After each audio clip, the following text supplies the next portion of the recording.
Good morning and welcome to SketchUp Basics. The goal of this video is to introduce you to enough tools that you can begin modeling in SketchUp almost immediately. We're going to begin with the Select tool. The Select tool is the one right up here in the upper left. Notice it's blue and selected.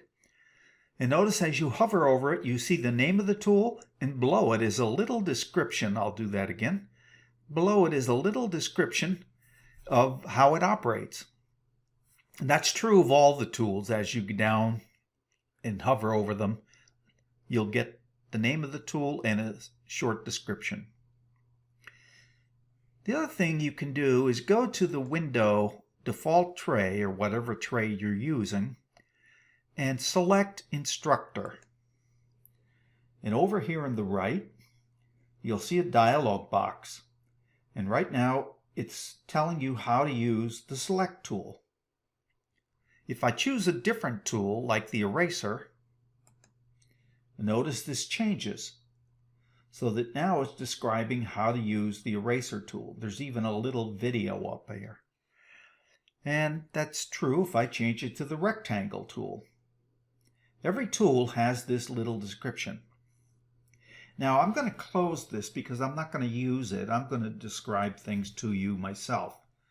But feel free at any time to go to the default tray and either choose or deselect the instructor. The tools we are going to go through today are shown at the right. We're going to start with the Select tool. The Select tool is the home base, if you will, and you can always get to it very quickly by pressing the space bar on the keyboard. No matter what tool I have selected,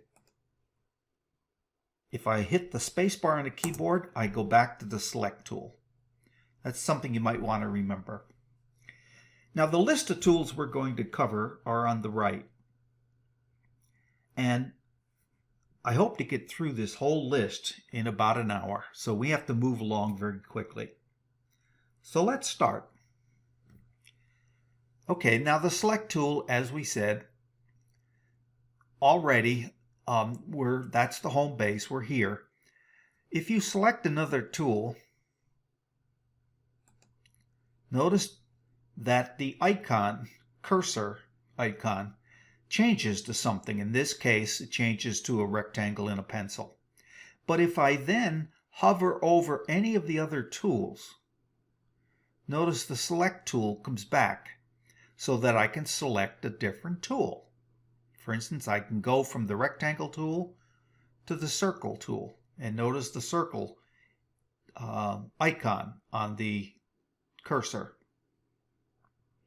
So the Select tool gets you between tools, but we'll see in a moment that it also does a lot more. So for the moment, we'll leave the Select tool and go to the Line tool. Now the Line tool is a simple pencil, and it's used to draw things like simple lines. If I start at the origin, and notice this is the origin, and if I hover over it, I get a little tip called an inference tip. And that tip tells me I'm at the origin. So I can click and I can come out someplace and click a second time. Now the other helpful thing is, and let me go back to the select tool and then go back to the line tool. Notice down here, right here, it says select start point.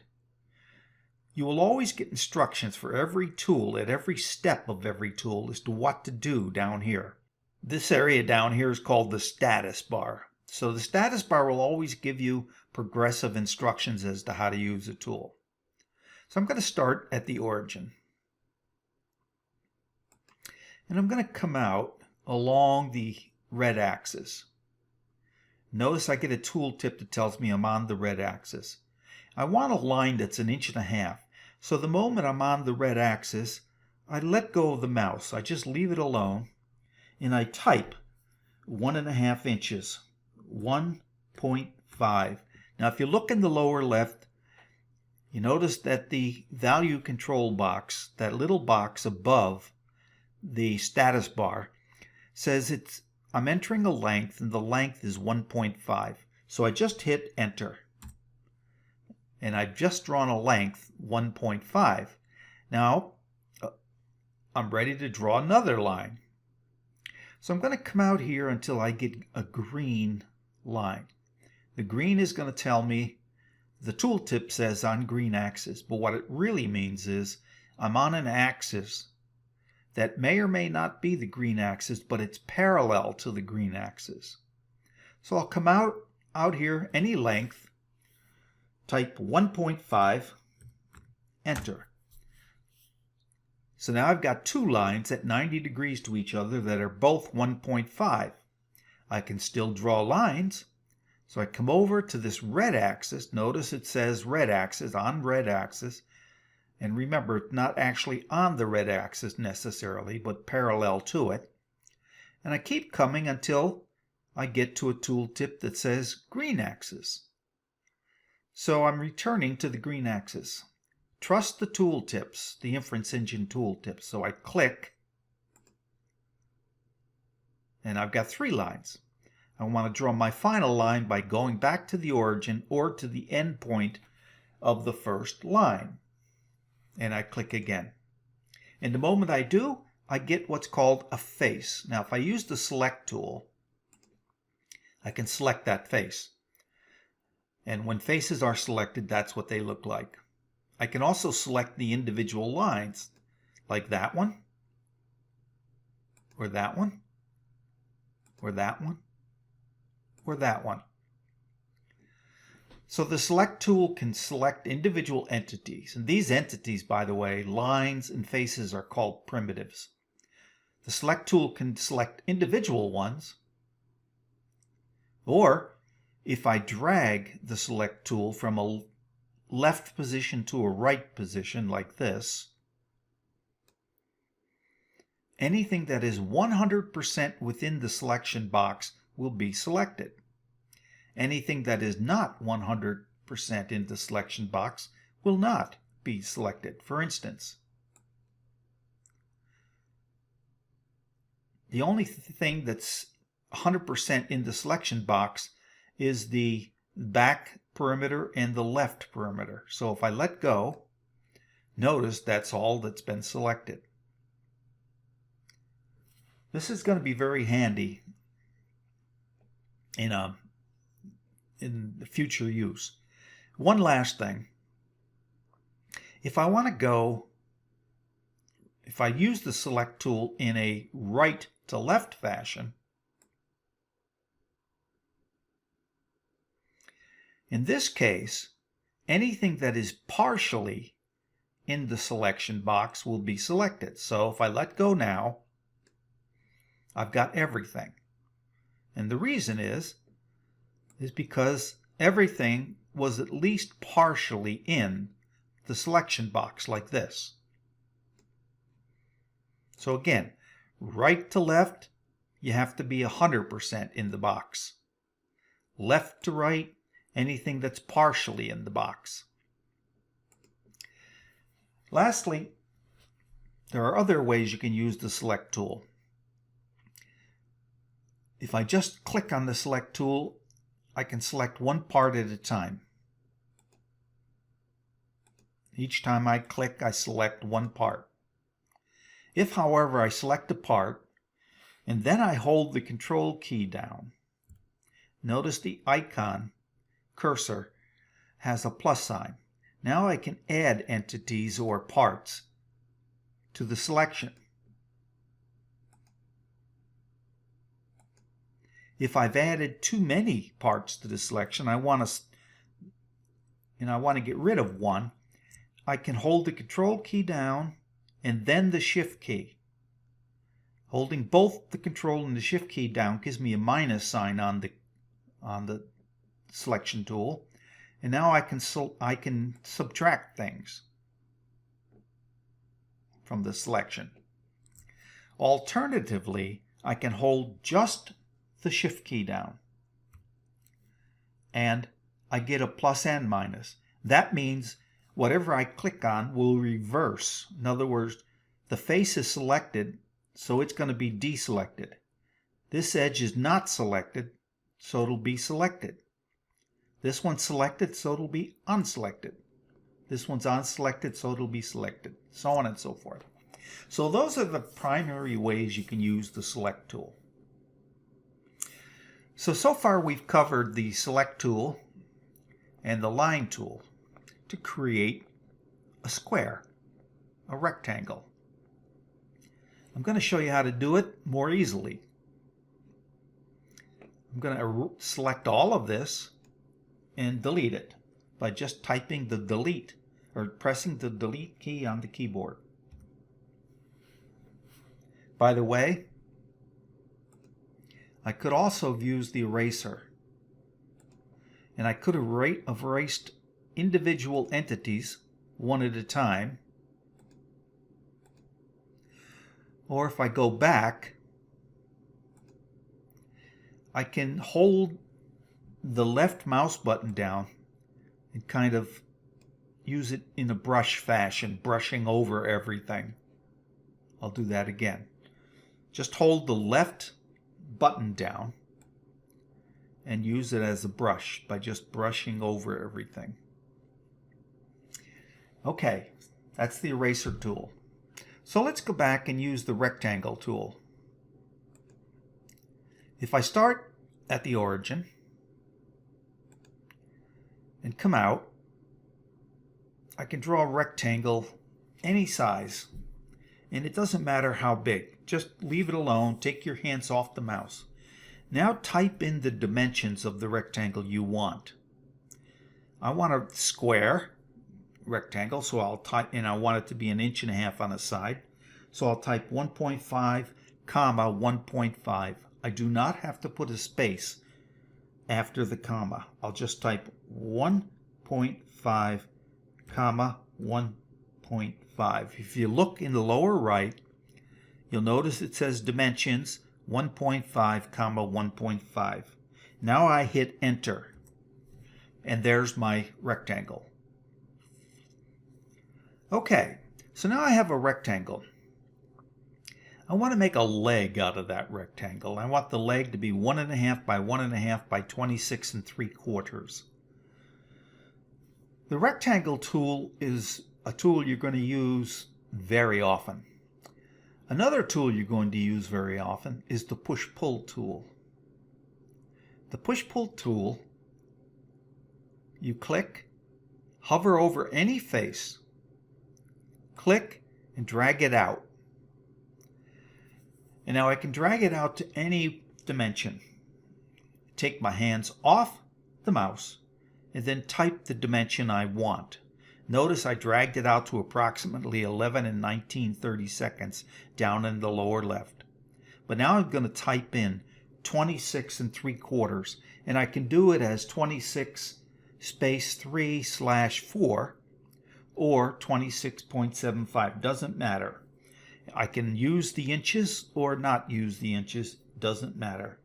So 26.75, if you look at the lower left where it says distance, I'll hit enter, and now it zooms up or stretches up or extrudes up to 26 3/4 inches. Now here's a very important rule. Make sure you understand this one. I just made a face into a three-dimensional figure. That three-dimensional figure is made up of edges like this one and faces like this one. I want to protect those by making them a component. In other words, make them one object, a component object. I can do that a number of ways. I can select all of the edges and faces by using the left to right selection. Make sure the selection is big enough to capture all of the parts. Or I can triple click on any face quickly. 1, 2, 3 like that. 1, 2, 3. And if I triple click with the left mouse button, it selects all of the components. Once I've done that, I can right click on these objects and choose Make Component. And I'm going to make this component, give it a name, Leg. A definition name or component definition name, Leg. Now notice, if I select any part of it, I select the whole thing. Because now it's no longer primitives, in other words, edges and faces. It's in fact a component. It's one unit. Making it a unit protects it from changes. No changes can be made to this unit unless I go into what's called Edit Component mode, and we'll get to that later. But right now it's protected because you can't make any changes to it. Okay. Now, I want to make a table, and this is a leg. I need 3 more. How am I going to do it? Well, first of all, I can use the rectangle tool to help me. If I know how far apart I want these legs, let's say from outside face to outside face in the front dimension, and how far I want them in the side dimension, I can create a rectangle of those dimensions. So for instance, suppose I want the legs spread apart 18 inches outside edge to outside edge when looking at it from the front view, and 13.5 inches outside edge to outside edge when looking at it from the end view. Well, I can create a rectangle starting at the origin. I come out any distance, let my mouse alone, type 13.5, comma, 18.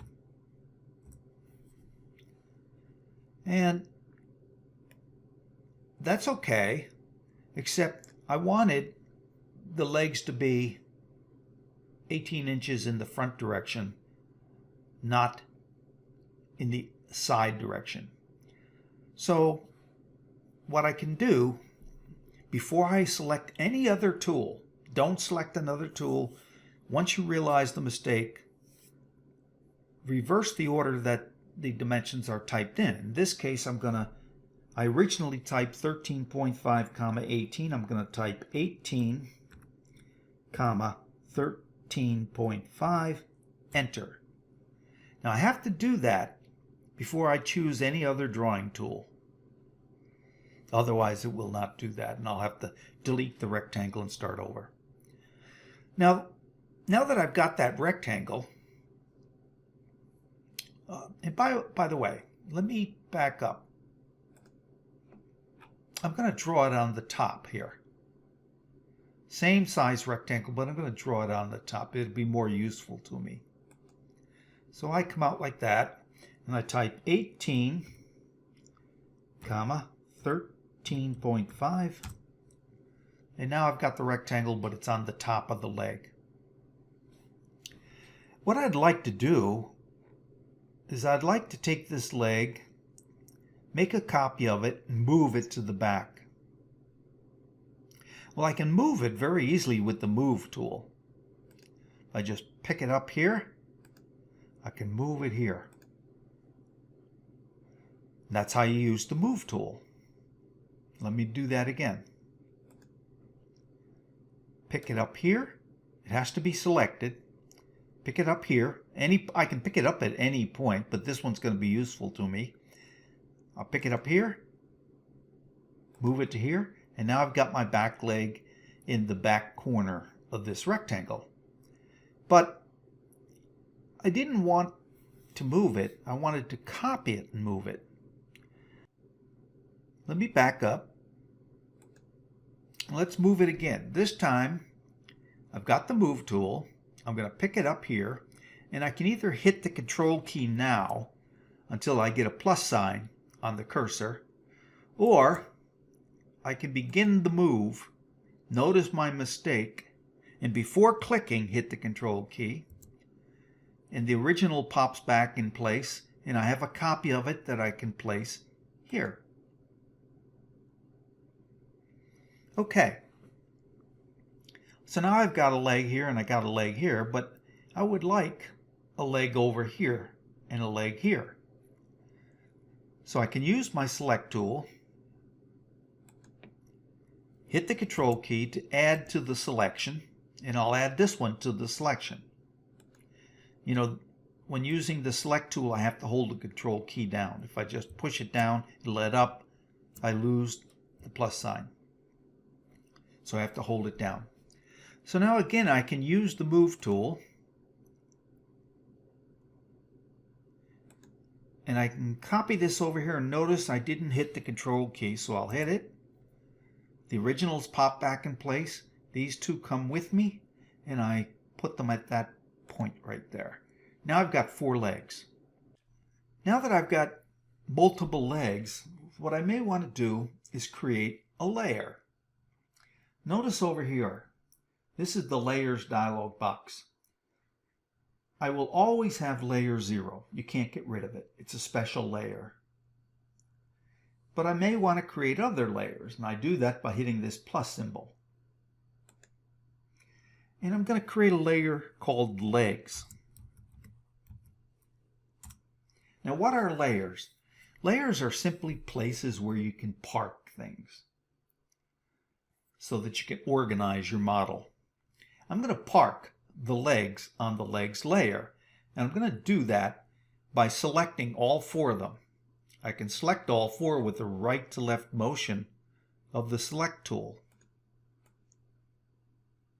Notice I don't have to have 100% of the 4 legs in there because I use the right to left motion. I only need a partial of the legs in there. And that way I select all 4 of them. Now I can go to the Entity Info dialog box. And the Entity Info dialog box tells me currently all 4 of those legs are on layer 0. I want to put them on the legs layer. So now those legs are on the legs layer. And if I choose any one of them and look at Entity Info, it tells me that they're on the legs layer. So if I want to get the legs out of the picture, I can simply click on this icon next to the legs name in the legs dialog box.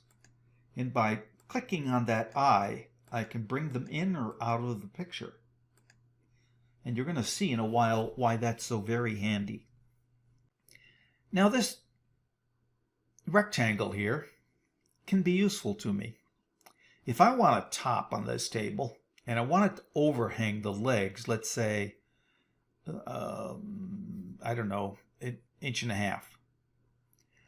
then what I can do is use the perimeter of this and the offset tool. This is the offset tool.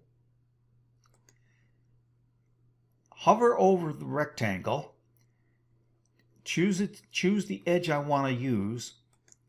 Now drag it out 1.5 inches. So I type 1.5, enter. And now I have a rectangle that overhangs the legs by 1.5 inches. I can use the select tool now and get rid of the inside rectangle and inside face by hovering over the face and double clicking 1, 2, and do it quick. 1, 2. That selects the face plus the perimeter, and I can just hit the delete key on the keyboard and it's gone.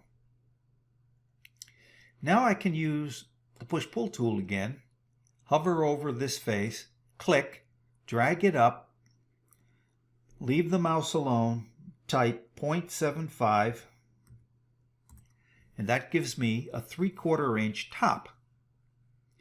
Now remember the rule. I just made that face a 3D object, or a 3D drawing. So I want to immediately triple click on it, 1, 2, 3.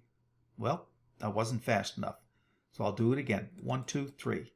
Now I've selected all of its primitives, all edges and all faces. And I'll say make component. And I want to call this component at the top.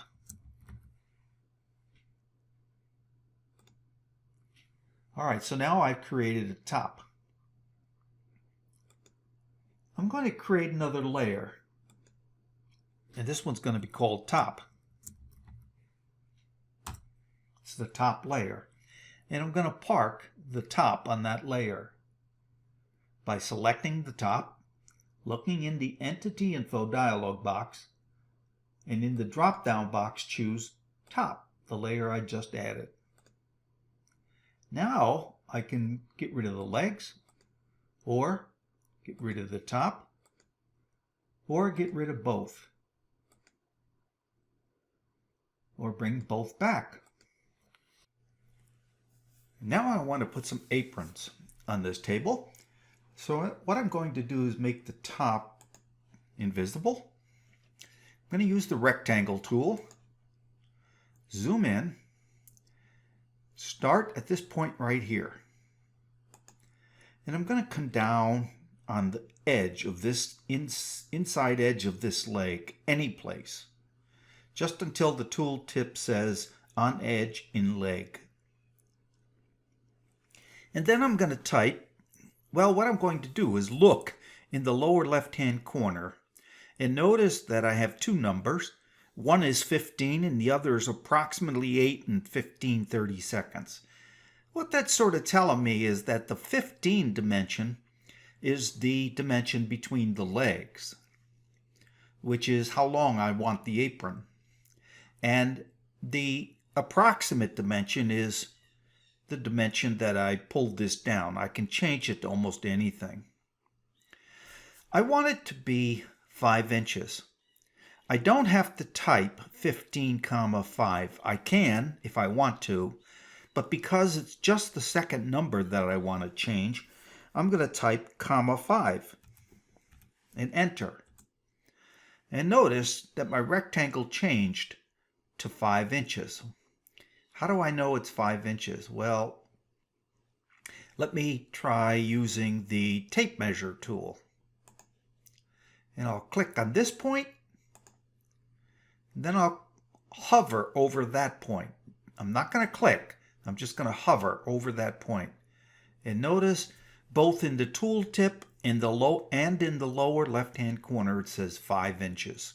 The tool tip will go away, but the dimension in the lower left-hand corner will continue. So it says 5 inches, and so I know I've got the right thing. So that's one way to use the tape measure tool. We're going to see a couple more in a moment.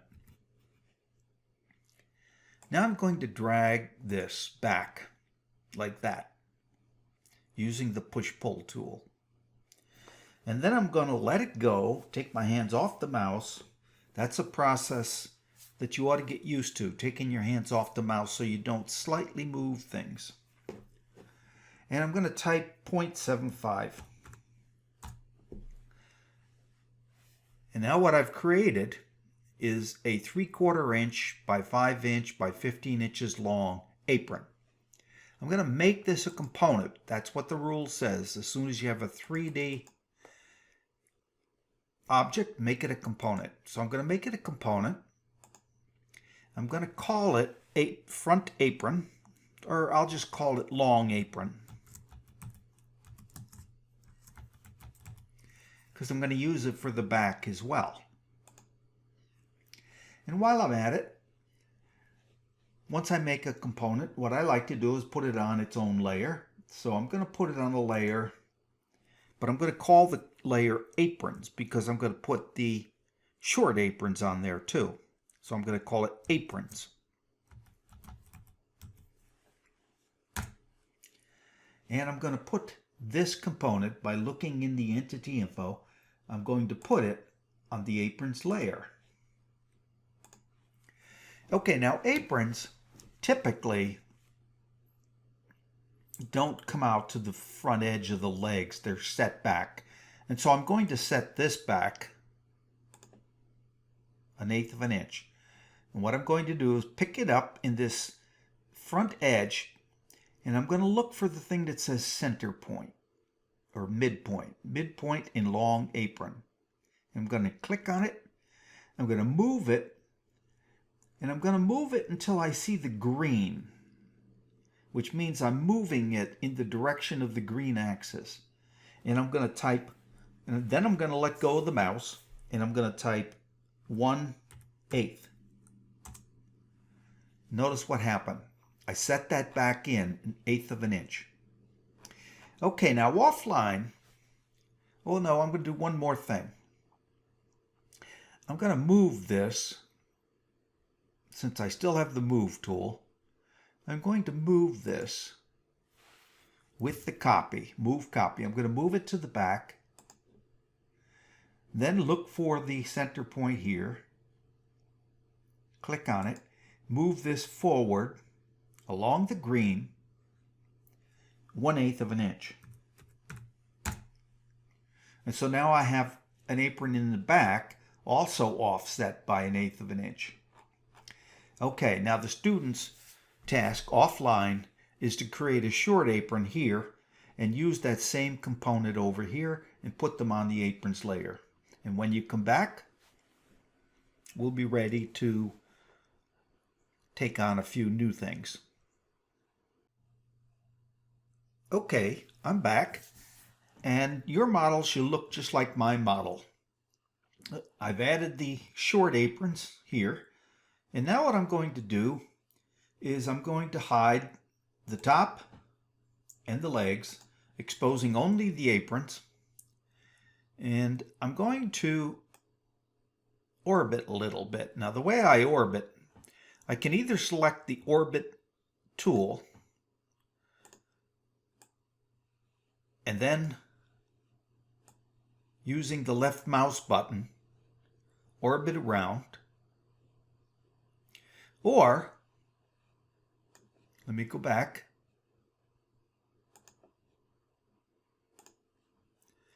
or I can simply, if I have a thumb wheel mouse, I can push down on the thumb wheel. That gives me the orbit tool, and then orbit around. Okay, so that's the orbit tool. I'm going to come in here. Let me look at this. I'm going to select this front apron and look at it head on, the front view, using these views. I'm going to look at it head on. And now I'm going to edit it. This is a component. I know that because I can look over here. It says solid component. I've got two in the model, one in front and one in back of the table.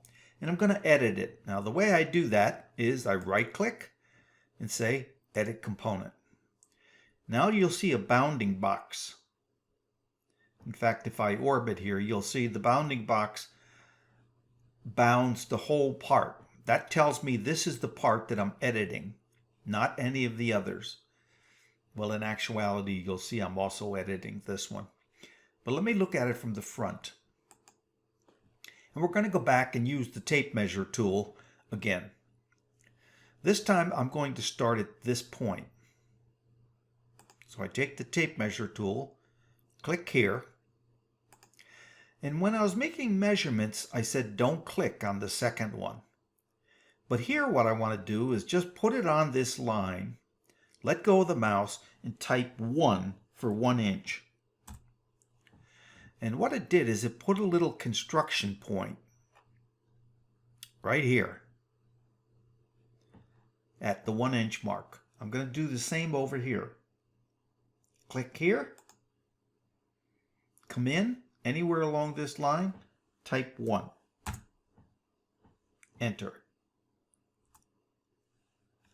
And now I've got a construction point over here. When you go to an endpoint with the tape measure tool, what you'll get is the ability to put down a construction point or make a measurement. That says 5 inches. But if I wanted to put a 1 inch point down, just like I did here, I would click on an endpoint, come along the line, type 1, enter. Now the other way I might want to use the tool is to create a construction line. These are construction points. I can also create construction lines.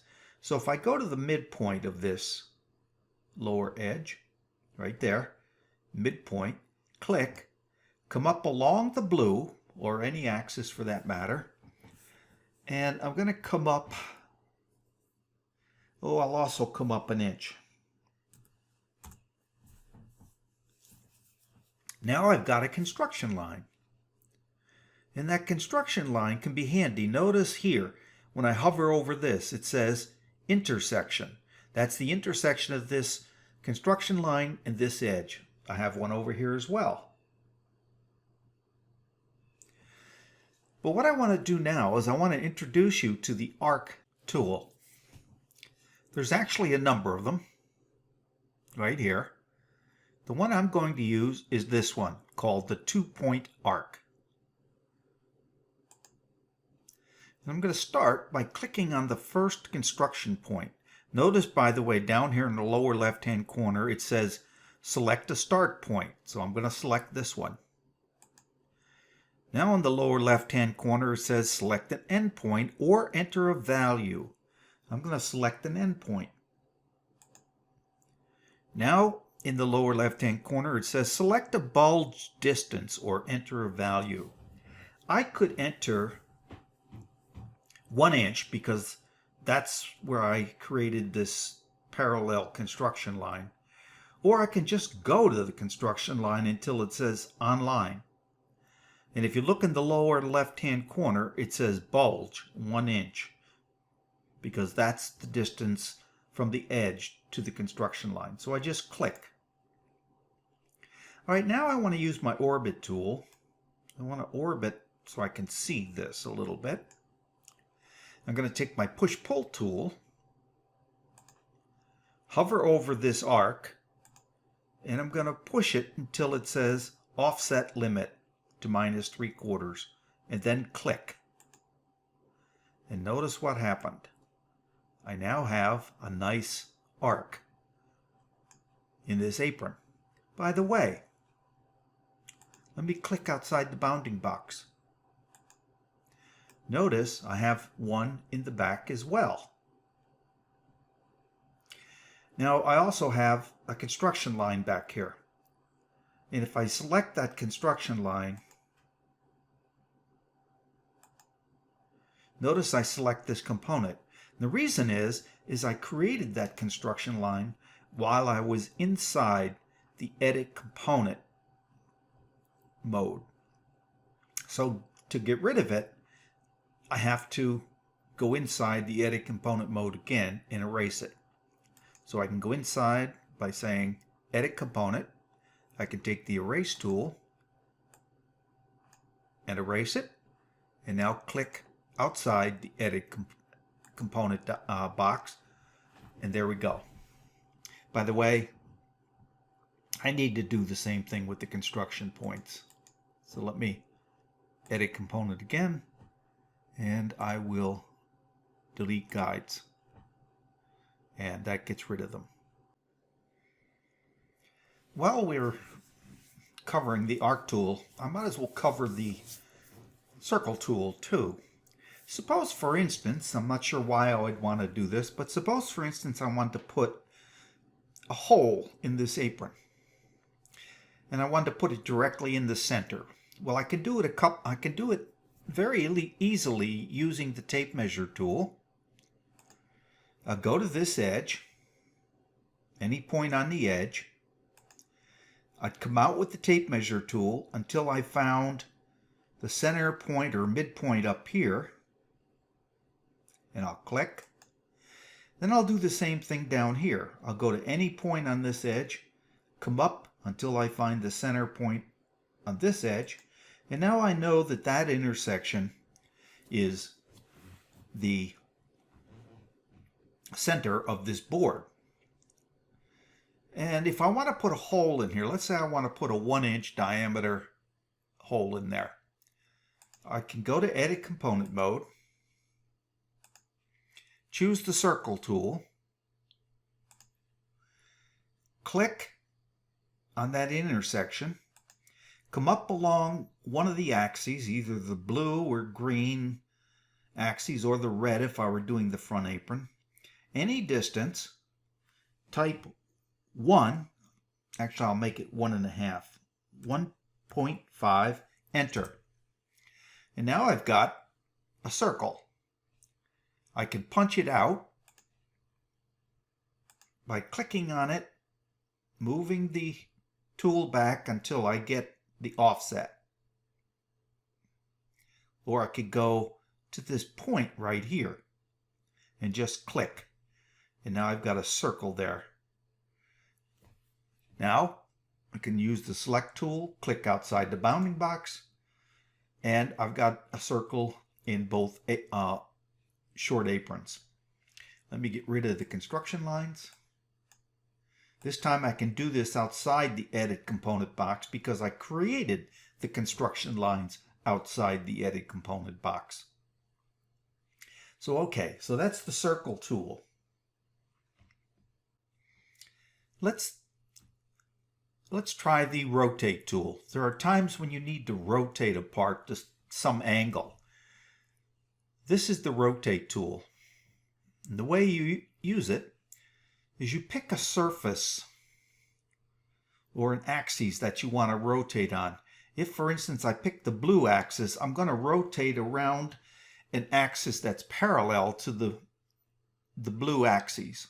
If I pick a red axis, I'm going to rotate around an axis that's parallel to the red, and likewise the green axis. I'm going to rotate around the blue axis here. I'm going to come up, zoom in, and I'm going to come over here and click on that point right there. And then I'm going to come down any distance and click on this edge. Now I can come out, and I'm rotating around a line perpendicular to this cursor and parallel to the blue axis, and I'm going to make it 30 degrees by typing 30, enter. And I've just rotated that part 30 degrees. I can do the same thing here. I've got, this time, notice that I've got a black cursor. That's because the line perpendicular to the cursor is not a red, green, or blue axis. It's an arbitrary axis. But I can come out here, click, come down here, type 45, and now I'm 45 degrees to that. So I can get these complex angles with the Rotate tool. And while we're talking about that, let me back up. A similar tool is the protractor, right here, the protractor tool. If I want to just measure a 45 and put a construction line down, I can go here, click out here, come out, 45. And now I have a line that's 45 degrees at this point to this edge here. I could do a similar thing here. Click here, come out here, come up 30 degrees. And now I've got an angle here between this edge and this construction line that's 30 degrees. So those are very helpful tools for both rotating and marking angles. All right. Now I want to cover some of the remaining navigational tools. For instance, the pan tool. This is the pan tool. And it does what you might think it does. It operates on the image relative to the screen. In other words, as I go up and down, I'm going perpendicular. I'm going in the vertical direction relative to the screen. As I go right and left, I'm going in a horizontal direction relative to the screen. So that's the pan tool. There's the zoom tool right here. What that does is once I'm selected the zoom tool, I can use the thumb wheel to zoom in and to zoom out like that. I can also zoom. Let me bring in the rest of my model here.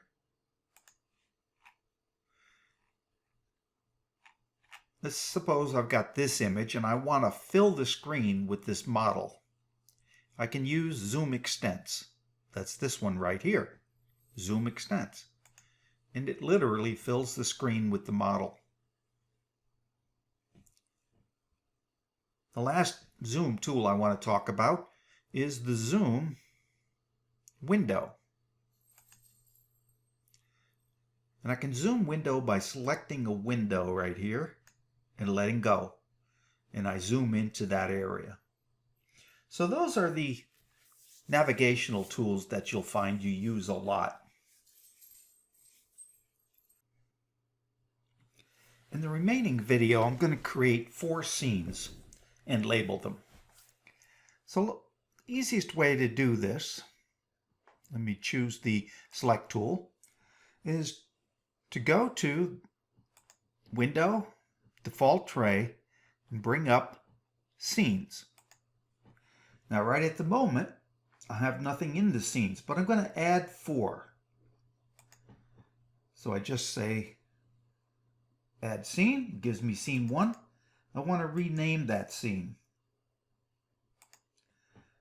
And I'm going to call it, right down here, I'm going to call it Perspective.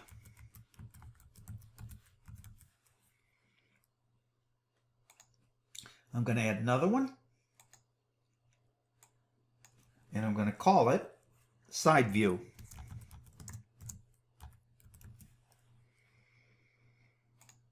I'm going to add another one. I'm going to call it Leg Detail.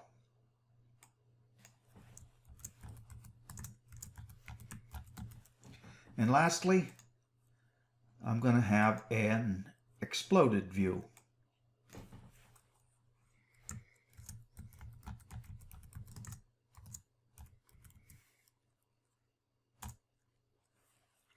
Now notice, when I did that, I got 4 tabs up here. Perspective, Side View, Leg View, Exploded View. I'm going to go to the Perspective. And in the Perspective, I'm going to come up here and make sure all my legs, or I'm sorry, all my layers are selected. I'm going to go to the Front View, ISO, Zoom Extents. I'm going to choose Camera Perspective. I'm going to get rid of my axes by going to View, Uncheck Axes, and I'm going to Zoom Extents again. And now I'm going to right-click on Perspective and say Update. And it says, do you want me to save this as a new style? Yes. Okay, So now that's my perspective view. It's basically, perspective view is basically something that looks photorealistic. In other words, you look at things the same way the eye looks at things. Now I want to go to the side view. And in the side view, I'm going to look at one of the sides. Let me look at the right side. Notice it says right side up here because I selected the right side. And again, I'm going to get rid of the axes. This time, I'm going to choose Camera Parallel Projection. Whoops. There we go. And I'm going to zoom in using the thumb wheel. And I'm going to put some dimensions on here. So I'm going to start off using the Dimension tool.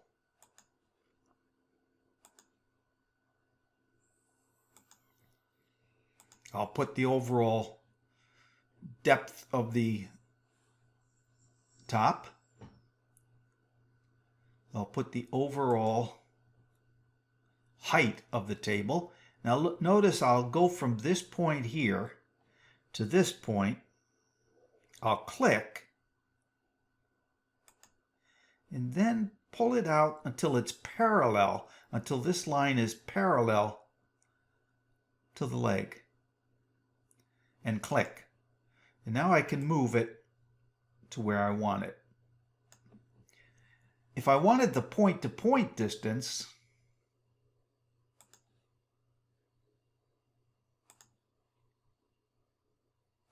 like that, I could coax it to do that, but I don't want that. I might have also wanted the overhang, which I'll put over here. That's the overhang. I'll go from there to there, but coax it like that. Now that's kind of ugly, so what I can do is right click on it and say text position outside start. And now that's more appropriate. I can also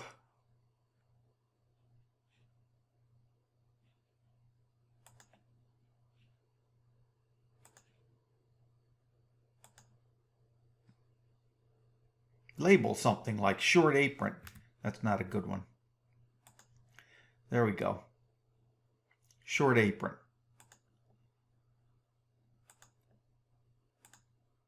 Leg. Top. Okay. Once I've done that, what I want to do is put the dimensions on their own layer. Now, my convention is I'll add a layer. I'll call it Z for dimensions. Hyphen. And now I'm going to, after the hyphen, I'm going to put the name of the view. Side view.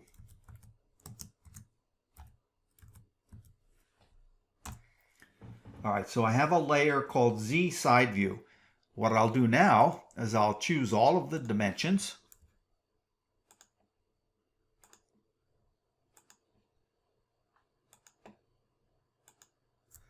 And in the entity info, I'll put them on the Z side view layer.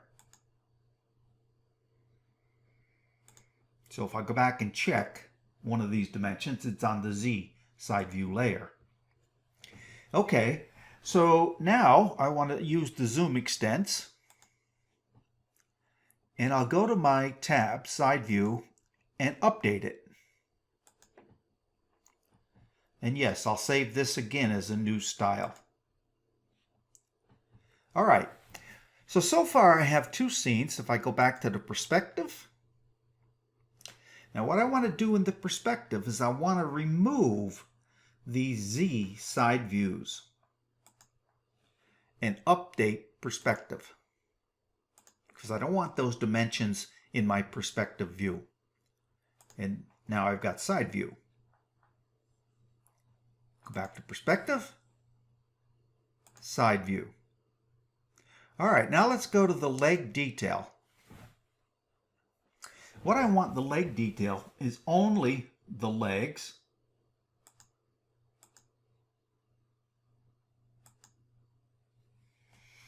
And I'm going to create another Z layer.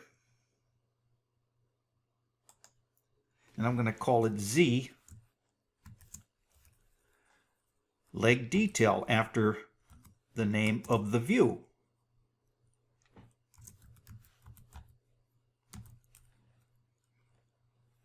Let me spell it right.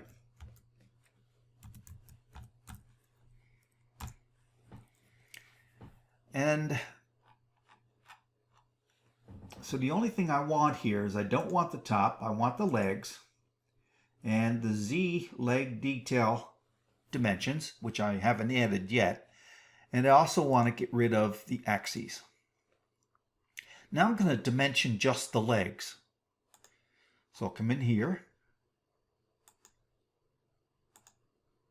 come out like that. Text position, outline start.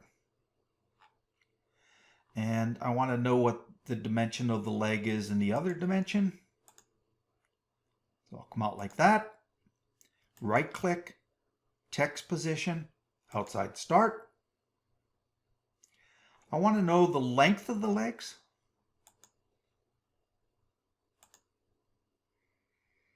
So I'll come out something like that. I want to know how far apart the legs are in the front.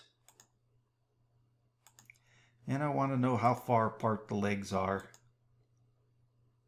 in the side dimension. That's all of the detail of the legs. So what I want to do is select all the dimensions.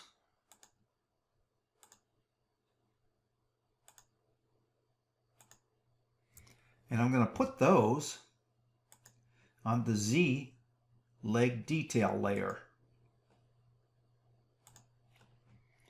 And I will zoom extents. And I'll update my leg detail. And no, I can use the same one that I've used. I can use the same one that I've used for the side. So I'll say do nothing. Okay. Now I got to go back and look at this. And I've got to remove the Z leg detail and update it.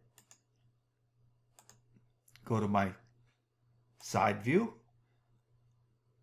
And I've got to remove the Z leg detail on that one and update it.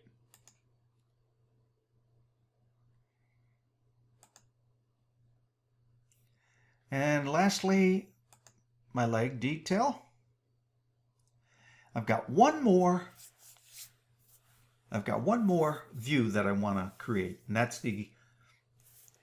the exploded view. To do that, I'm going to go back to perspective. And I'm going to choose everything.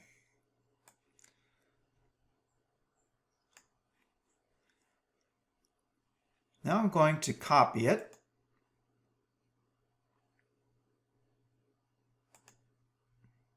Zoom out.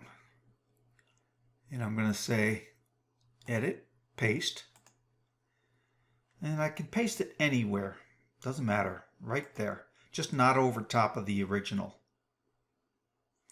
And now while this is still all selected, I'm going to put it on the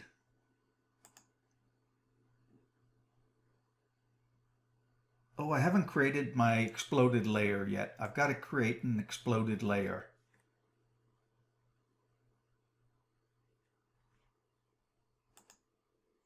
So I'll create an exploded layer. I'll start with X for exploded, hyphen, then the name of the scene, which is exploded view.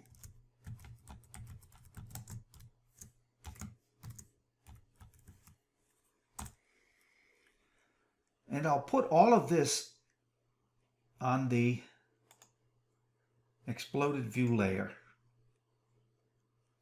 And now oops, I can't hide the active layer 0.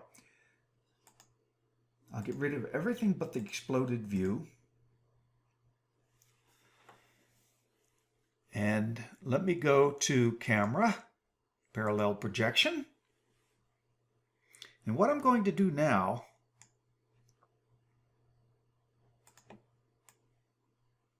oops, let me go to Front, ISO, and I'm going to take each part and I'm going to move them. This one I'm going to move up the vertical axis along blue. I'm going to move it 5 inches. Let's see how that works out. I'll take this leg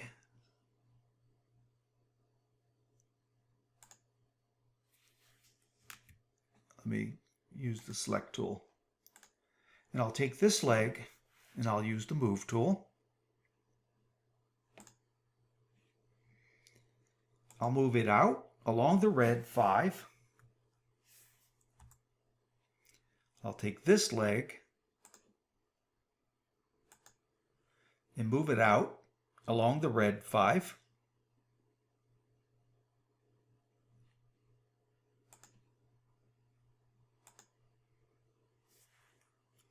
Enter. I'm going to take this. Let me get rid of. I'll take the move tool. And I'll move this out 10.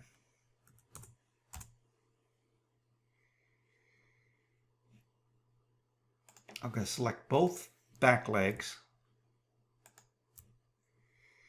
And I'm going to move them out 5 along the red.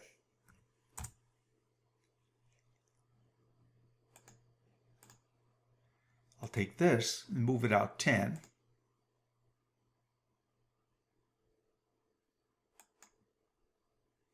Along red.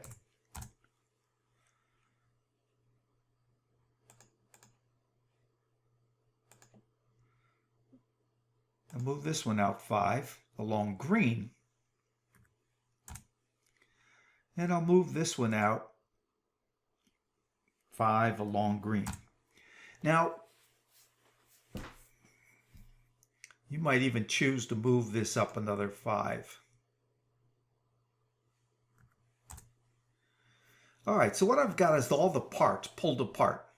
Now I can label them.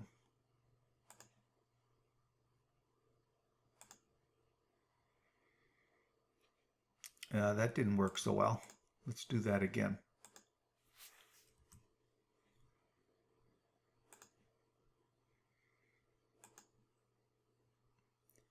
Now instead of saying short apron, I'm going to say left short apron.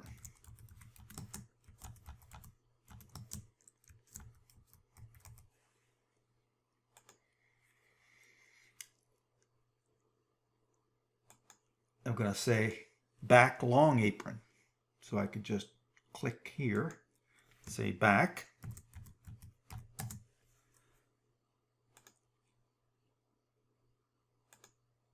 That's the top.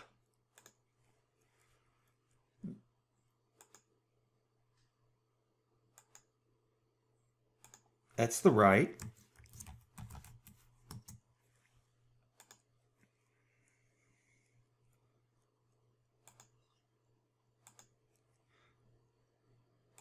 Right back leg.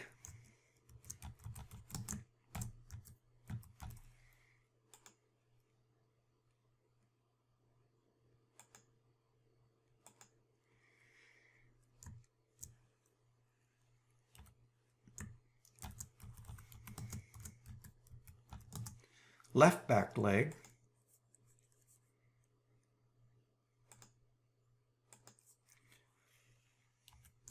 Left front leg.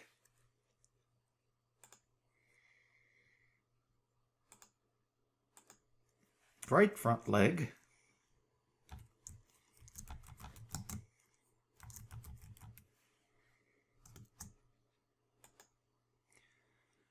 And lastly,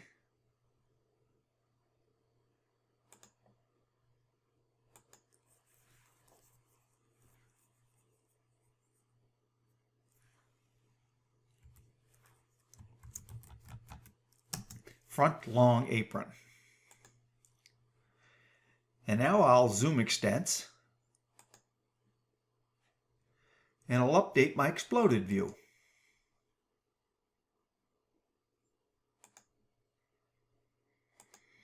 Now, one more time, I want to go back to my perspective and make sure that the exploded view is not there.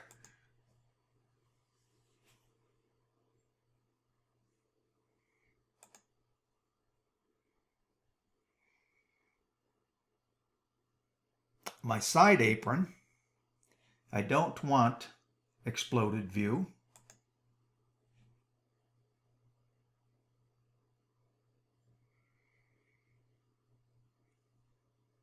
Let me go back to the exploded view.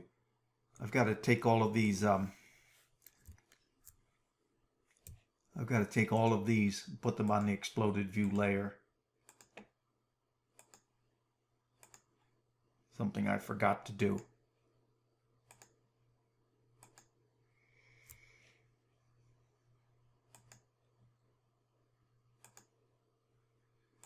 Okay, let's go back to my perspective.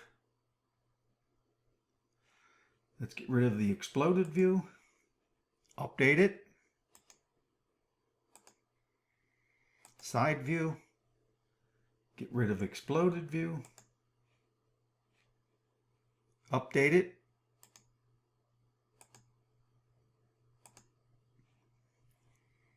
leg detail, get rid of exploded view, update it, and exploded view. Now they should all work pretty well.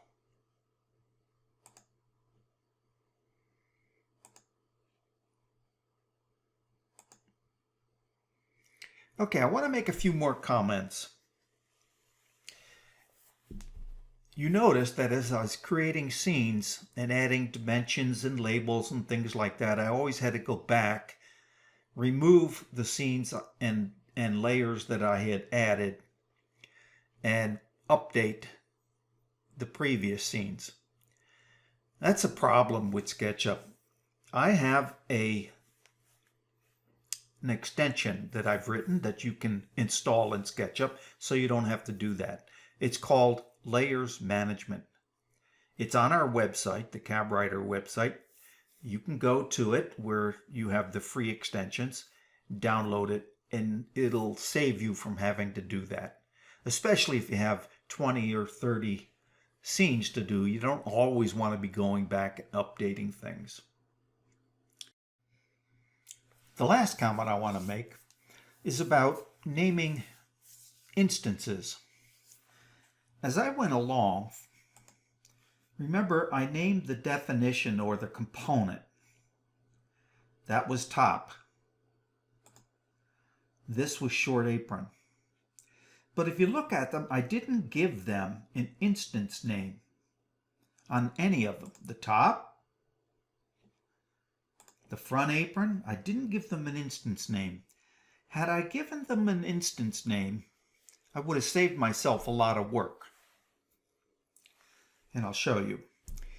But let me tell you a little bit about instance name strategy. My strategy is to take the definition name and change it to a positional name. By position, I mean front, back, right, left, top, bottom, that kind of thing. So what I do is I take that part right there, which is a short apron, and I call it right short apron, just as I did down here when I was labeling it. But had I done it first, before I labeled,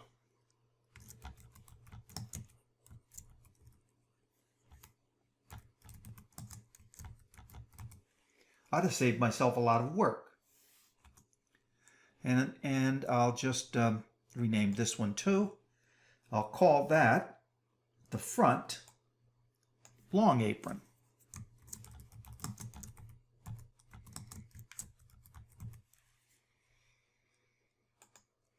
And now let me get rid of this label. And let me get rid of this label. And let's take the label tool again and click on this. Look what it says. Right short apron. Front long apron. So I would have saved myself a lot of work had I originally named each part as I was creating it with its instance name, and if I used the instance name as a positional name. That's a strategy I follow in all my drawings. Okay, this brings us to the end. I hope this teaches you enough about SketchUp that you're excited about getting started yourself and creating your own models. And as I said in the attached document, there's a lot of information about where you can go to get more advanced tutorials, more advanced videos. So I hope you've enjoyed this. I have. And so until the next video, have a good day.